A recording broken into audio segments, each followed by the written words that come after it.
कि अब यूपीआई सिर्फ इंडियन नहीं रह गया, यूपीआई वर्ल्ड का हो गया है। यानी कि आप किसी भी देश के मोबाइल नंबर के जरिए आप अपने मोबाइल फोन में यूपीआई डाउनलोड कर सकते हैं। कि दिल्ली में G20 समिट के लिए भारत आए डेलीगेशन अब हिंदुस्तानी बैंक के बगैर पेमेंट कर सकते हैं ई-रुपी और यूपीआई के जरिए। आज हमारी भारत सरकार ने जो भी मेहमान आए हैं विदेश से, उन सब के मोबाइल पर यूपीआई का ऐप डाउनलोड कराया है और उसमें उनके वैलेट में कुछ पैसे भी भेजे हैं। मैं समझता हूँ ये भी बहुत बड़ी अचीवमेंट है और ये अचीवमेंट भारत को इसका क्रेडिट जाता है, मोदी जी को क्रेडिट जाता है, who has set the tone for that। चले जी, अल्लाह उनको और तरक्की दे। और 1 मिनट के अंदर ट्रांजैक्शन हो जाती है। अब उन्होंने ऐसे एटीएम बनाया है जिसमें कार्ड भी नहीं लगता, सिर्फ पिन डालो, क्यूआर स्कैन करो, पैसा निकाल लो। तो पाकिस्तान में ये सिस्टम क्यों नहीं है? मैं यही तो पूछ रही हूँ, हमारे मुल्क में क्यों नहीं है? बताएं जरा कि हमारे यहाँ पर अगर मैं बात करूँ, नॉर्मल से ठेले वाले को पता ही नहीं होगा कि डिजिटल करेंसी क्या होती है, ऑनलाइन पेमेंट क्या होती है, तो हम उनसे कितना पीछे हैं? जी, हम उनसे तो बहुत ज़्यादा पीछे हैं हर मामले में। तकरीबन आईटी सेक्टर हमारा, पाकिस्तान की अपनी करेंसी की कोई वैल्यू है, डिजिटल की तो दूर की बात है। डिजिटल का तो मामला ही ख़राब है ना। तो अब पाकिस्तान की जो करेंसी है वो अभी अफगानिस्तान से भी नीचे है, बांग्लादेश से भी नीचे है। पर इस बात पे देखे अब सर पकड़ के सोचने की कि हमारे पाकिस्तान के लिए इसमें से क्या निकलता है, कहाँ जाएगा। अफसोस की बात है कि आज G20 में जो कुछ हुआ है हमारे पाकिस्तान का कहीं नाम नहीं है। हम अपने मसाइल में आज तक भी अभी we are not clear where we are going, what is our destination. लेकिन मैं समझता हूँ कि it was a wonderful effort, it was a remarkable effort by India. और मैं जिस तरह हमेशा एज बाहसीते student of political science, future के अंदर मोदी साहब के ऊपर लोग PhD किया करेंगे कि किस तरीके से अ चाय वाला has taken the country to the next level. It's amazing. It's an amazing story to be told. इससे पहले भी हमने देखा कि जर्मन के एक मिनिस्टर यूपीआई के जरिए भारत में हमें शॉपिंग करते हुए दिखाई दिए। आपको पता है इस वक्त जो G20 का डेलीगेशन भारत आया हुआ है, मज़े की बात यह है कि वो लोग बगैर हिंदुस्तानी बैंक अकाउंट हुए वहाँ पे पेमेंट करने के लिए ई-रुपया और साथ में यूपीआई यूज़ कर सकते हैं। क्या कहेंगे, ऑलरेडी यूपीआई के पूरी दुनिया में चर्चे हैं और अब जो इंटरनेशनल डेलीगेशन, जो G20 के डेलीगेशन जो भारत पहुँचे हैं, वो भी जो पेमेंट है वो ई-रुपया या फिर यूपीआई के ज़रिए करेंगे। देखें, वो बहुत एडवांस हो गए हैं। अब उनके मुल्क की ये इज्जत ही है ना, बेइज्जती वाली बात तो नहीं है। पाकिस्तान में अगर वो बेचारे आएंगे तो करेंसी वालों को ढूंढेंगे, भाई किधर है करेंसी वाले।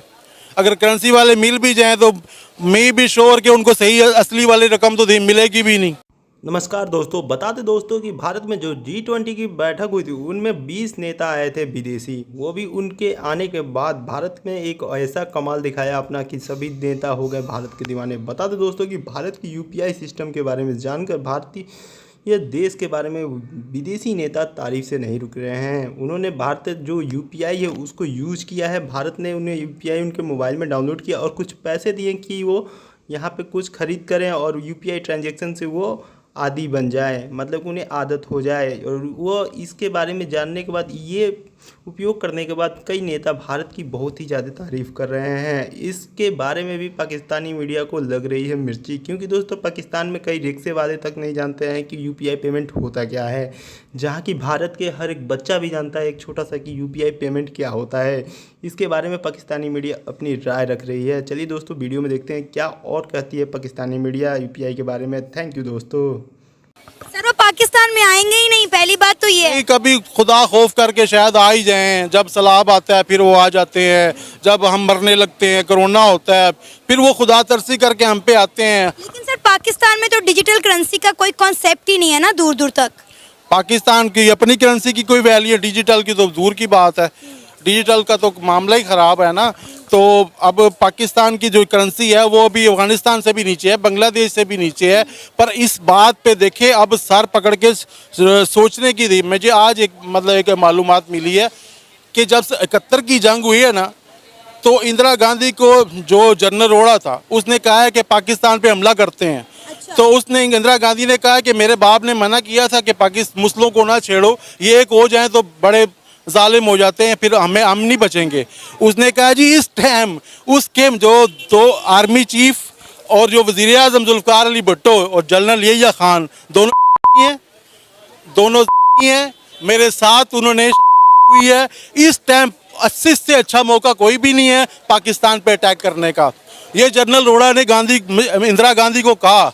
फिर इसीलिए उन्होंने हमला किया। इसी वजह से हम 71 में हमने 90,000 फौजी भी कैद कराए, ठीक है, और हमने अपना आधा मुल्क तो छोड़ दिया ना, बांग्लादेश से हाथ धो बैठ, इधर हम उधर। वो नशई आदमी था भुट्टो, शराब पीता था, उसने कहा मेरे पास इतना ही काफ़ी है। इंडिया के अंदर जो है लोग कैश कैरी नहीं करते, वो यूपीआई करते हैं। अगर उन्होंने एक गोलगप्पे खरीदने हो, मिर्च खरीदने हो, मिसाले खरीदने हो, गोल्ड तक खरीदना हो तो वो यूपीआई करते हैं, जो उनका रिजर्व बैंक ऑफ इंडिया ने एक पेमेंट उनको बना के दिया है। यूपीआई सऊदी अरब ने ले लिया, यूएई ने ले लिया, सिंगापुर ने ले लिया, इसके बाद और भी बड़ी कंट्री 20 से ज़्यादा कंट्रीज में शायद, अगर मैं गलत नहीं हूँ, चल रहा है। हम क्यों नहीं ले लेते? हमारा कैश भी बचेगा, चोरियाँ बचेंगी, टाइम बचेगा। ये आप बिल्कुल सही कह रही है, लेकिन पता है क्या बात है, हम अब रोजी रोटी के चक्कर में पड़े हुए हैं।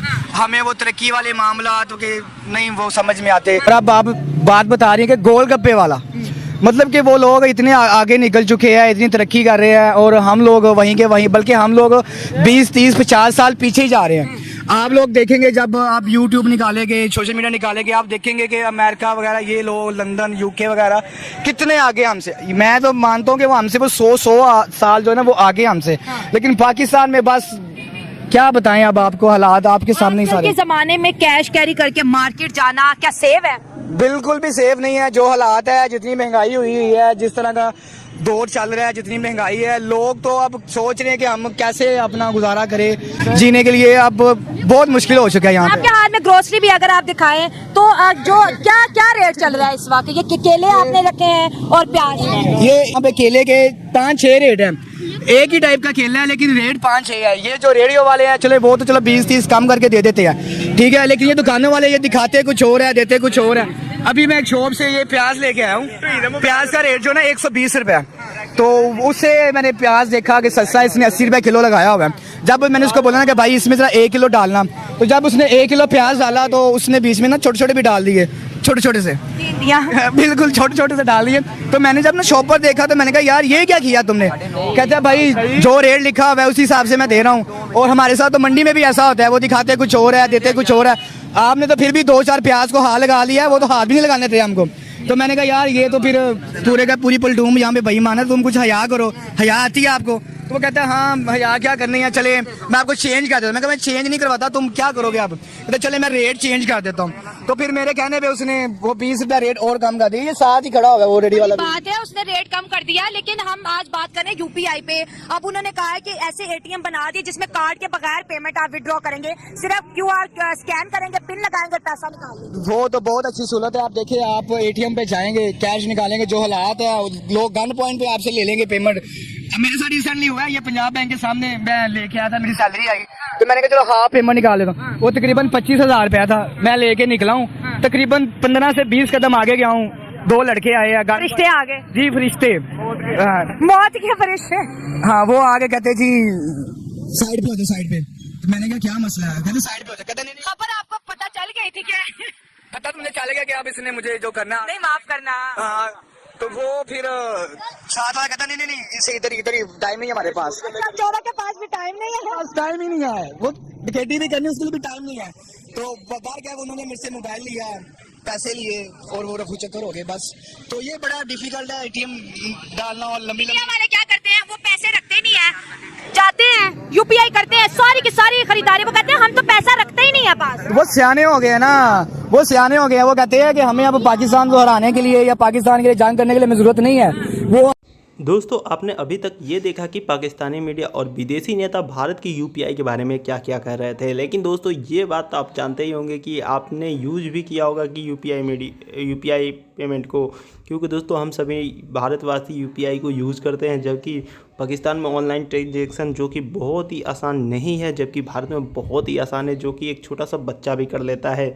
दोस्तों आपकी क्या है यूपीआई पेमेंट के बारे में राय? कितनी देश अभी तक, कितने 80 से 90% देश जो है यूपीआई पेमेंट नहीं यूज़ करते हैं, जो कि भारत की खोज है ये यूपीआई पेमेंट, जो कि भारत ने बनाया है ऐसा पेमेंट सिस्टम। और इस पेमेंट सिस्टम के बारे में कई देश आने वाले समय में उपयोग करने वाले हैं और भारत की तारीफ़ भी कर रहे हैं। इस समय कितने देश इस यूपीआई सिस्टम को मांग भी रहे हैं, जबकि भारत सबको अब धीरे धीरे दे भी रहा है। थैंक यू दोस्तों।